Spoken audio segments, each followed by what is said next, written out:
আজকের breaking news, ধুমধাম করে অপুকে বিয়ে করব এমনই একটি অ্যানাউন্স করলেন একটি লাইভ প্রোগ্রামে এসে ঢালিউড সুপারস্টার সাকিব খান।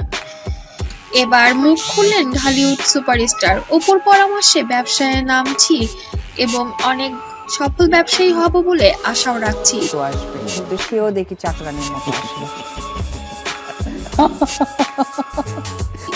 তবে অপুকে আমার পাশেই থাকবে এবং পাশেই রাখতে চাই সারাটি জীবন। এবার ধুমধাম করে যথেষ্ট সম্মানের সাথে মায়ের আদেশে এবার অপুকেই ঘরে তুলবো আমার রানী করে।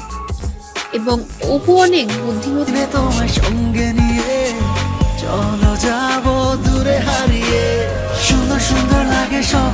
একটা মেয়ে এবং মা, তার বুদ্ধি আমি যতবারই শুনেছি সফল হয়েছি।